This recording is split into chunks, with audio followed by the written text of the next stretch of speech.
how's it going? Welcome back to another episode of the Usagi Podjimbo podcast. I'm your host, Mike. As always, it's always me. But we are talking about more Usagi Yojimbo, one of the best comics of all time.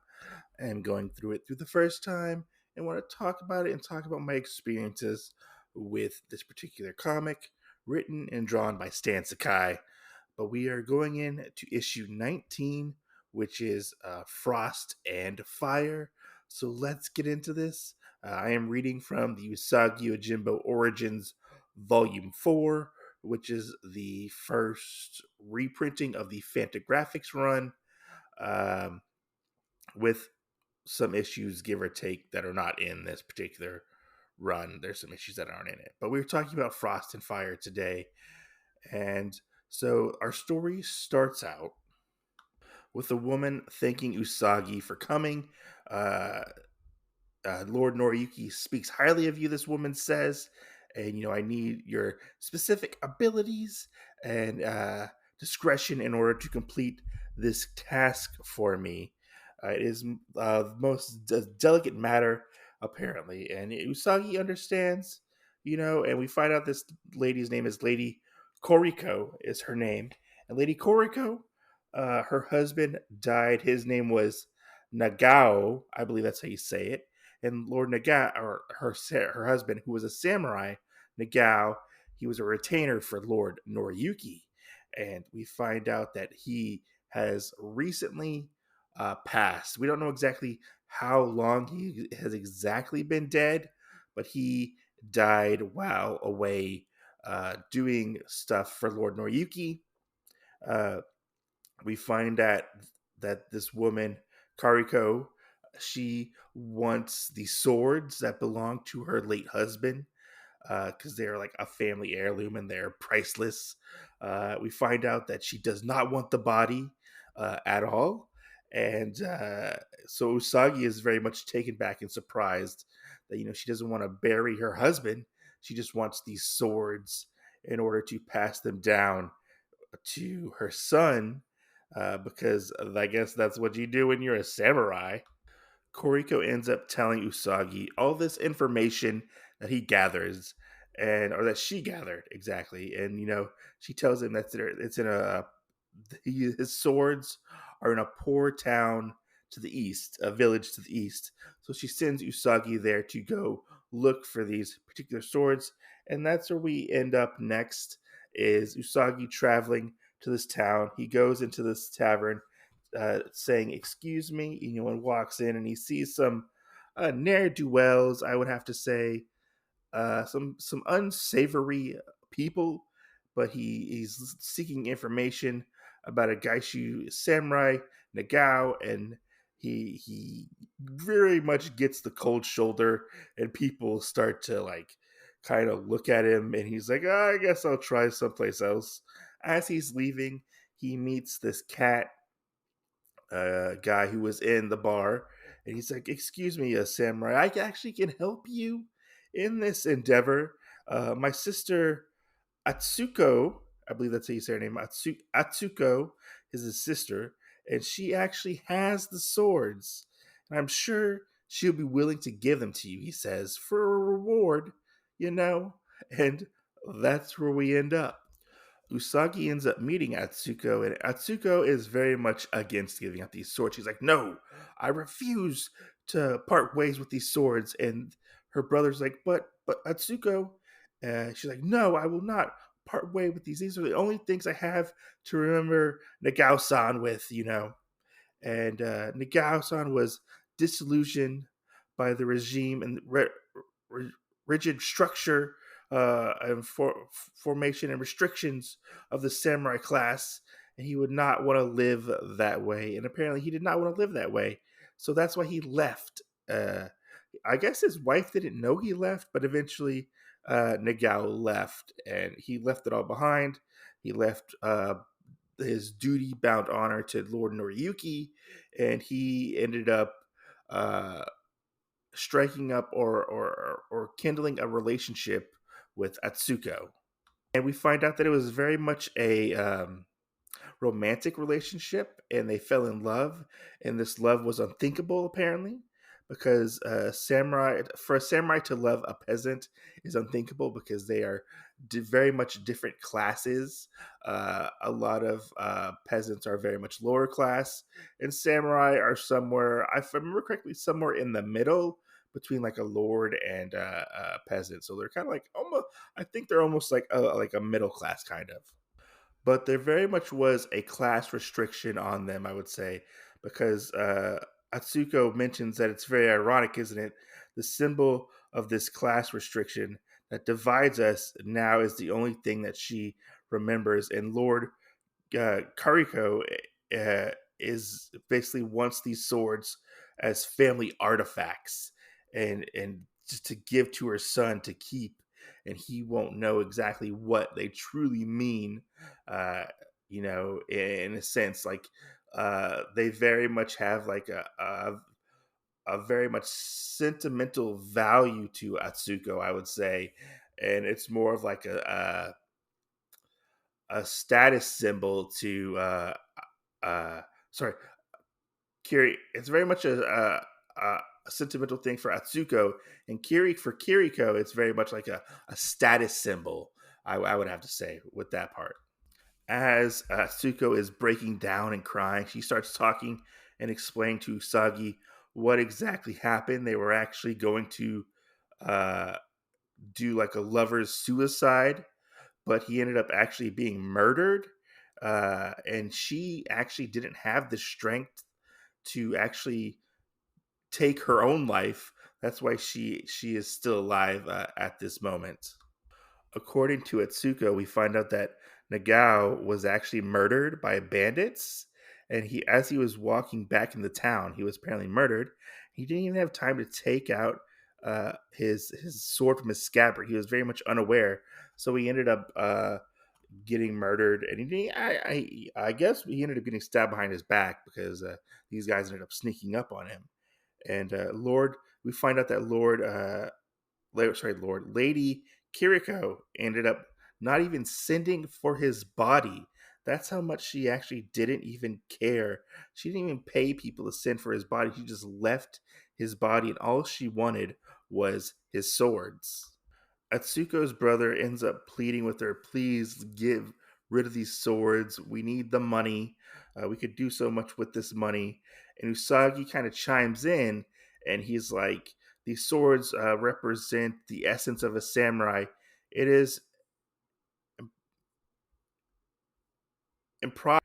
It is improper for a peasant to possess them, and she is very adamant about her position, her decision. Atsuko is, and Usagi is like, I can just take the swords if I want, and Atsuko says, "Yes, I know." And Usagi, you see this look on Usagi's face of grief. He doesn't really want to take the swords, but he feels like I feel like very much he feels like he's honor bound to eventually take these swords.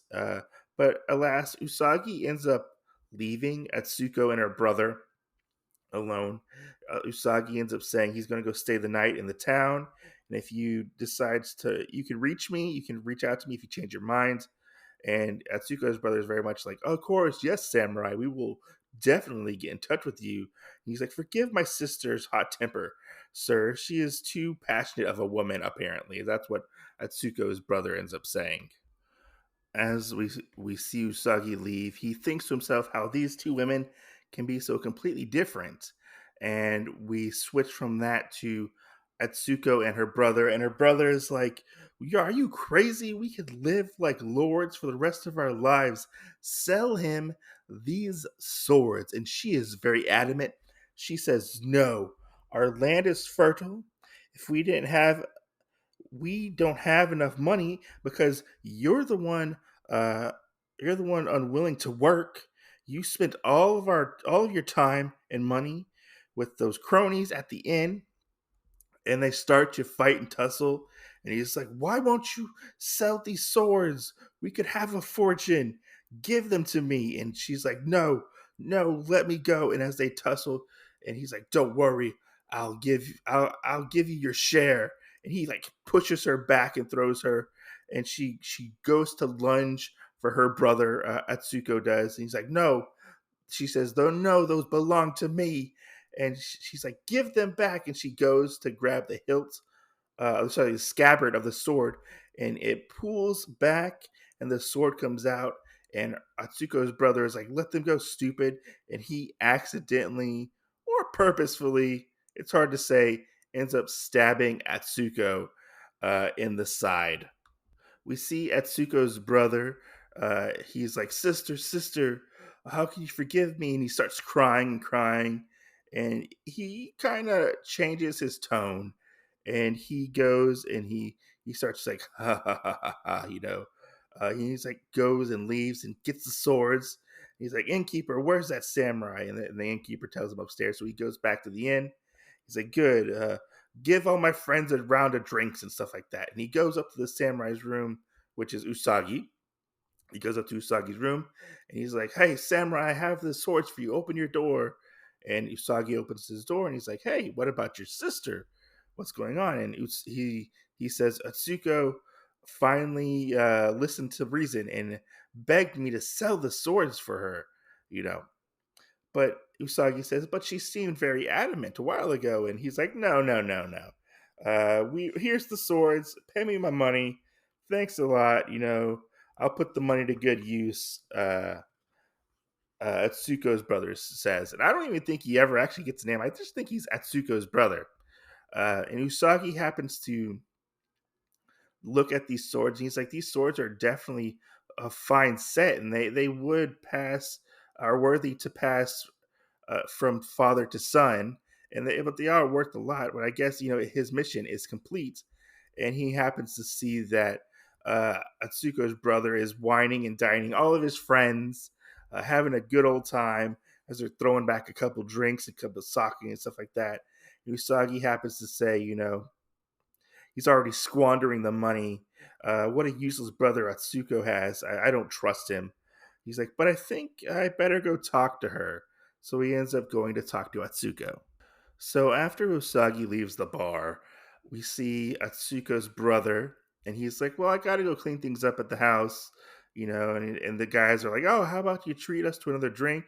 He's like, "Sure, I can afford it. I got the money."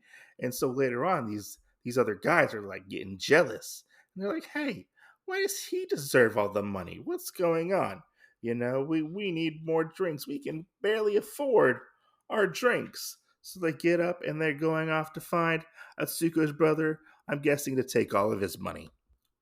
Usagi ends up going back to Atsuko's house. He's like, "Huh, I wonder why the door is open." He goes in and he finds Atsuko dead on the ground, and he hears that somebody's coming. So he actually ends up hiding off to the side, and he sees Atsuko's brother come in, and you see Atsuko's brother start to talk, and he's like, "I guess I should take care of this mess now. I'm sorry I had to slay you, Atsuko, but you gave me no choice. You brought this on yourself. I had nothing I could do about this. It was unfortunate, but you were being very much selfish." And apparently, he thinks that she is just like Nagao, and because apparently Atsuko's brother asked him for money at some point, and he left here one night apparently, and he basically refused, and basically called Atsuko's brother a common beggar, and that did not sit well with her brother. Atsuko's brother, he's like, "Bah, it's easy for him to talk because he was a samurai. He had position, he had power, but I had never had anything like that apparently." And he's like, it wasn't fair," he says. "I'm more worthy than he was, and that's why I had to kill him, and I took his money. He is the one who killed Nagao, and he killed Atsuko's boyfriend or lover, whatever you want to call it." And we find out that Usagi is sitting there listening to all this, listening to this unnormal, I would say, confession to a dead body.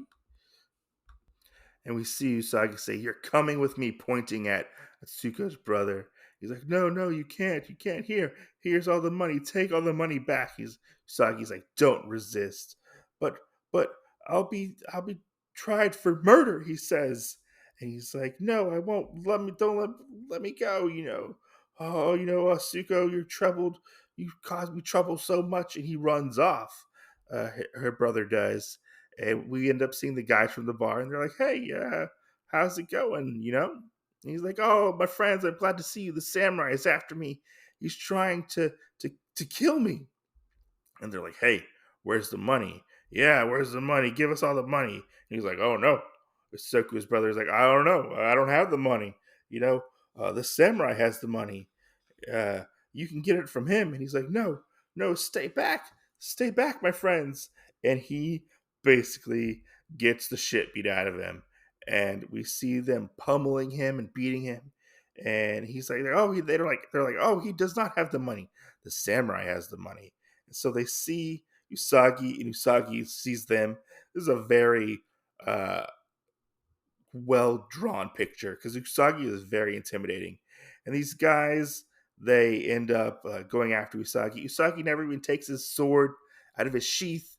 He hits one of them with the handle of his sword, and knocking the other one out, and knocking all of them out, and they're like coughing and hacking up on the ground.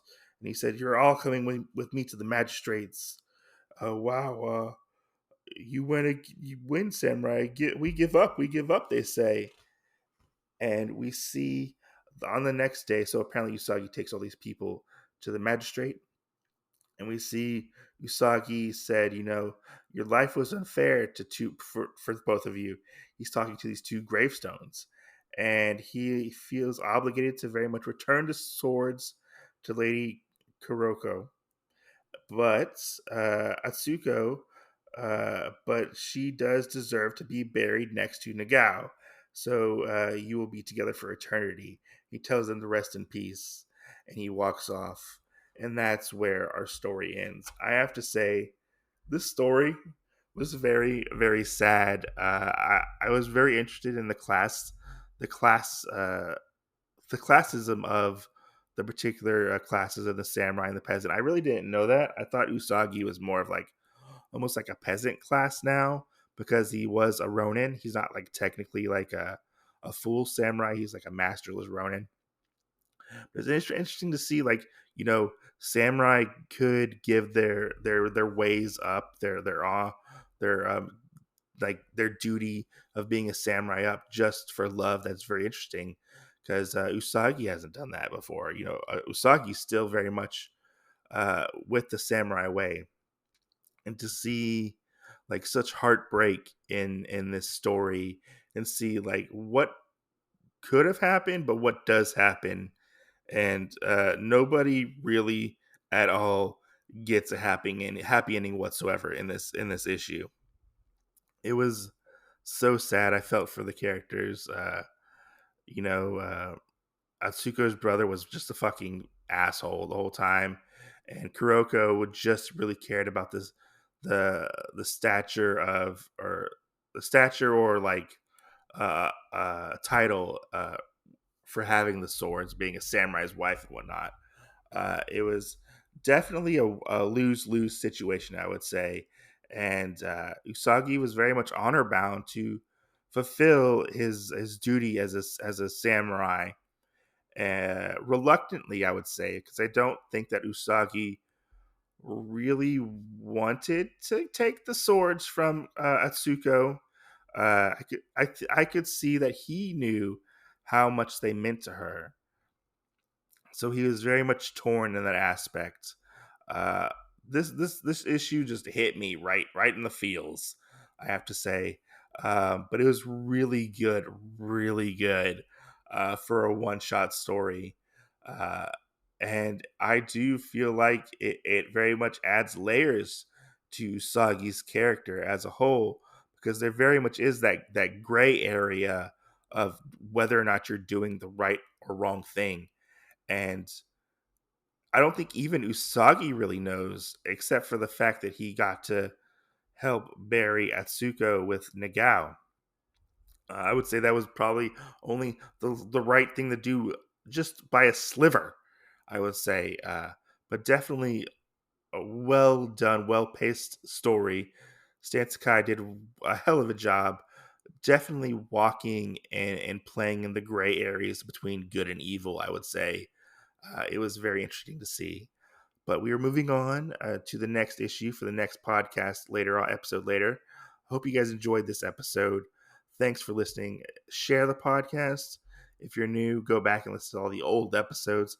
Let me know. Give me some feedback. I'm on Instagram at Usagi Podjimbo or on Facebook at Usagi Podjimbo, the Facebook page. Go check me out, or you can reach me at usagipod at gmail.com for my email. Let me know. Give me some feedback. Let me know what you think of the show. But yeah, hope you guys are enjoying this, and we'll catch you guys on the next issue or next episode of the podcast. Peace out. Go read some Usagi Yojimbo, and yeah, this issue made me think a lot, I have to say.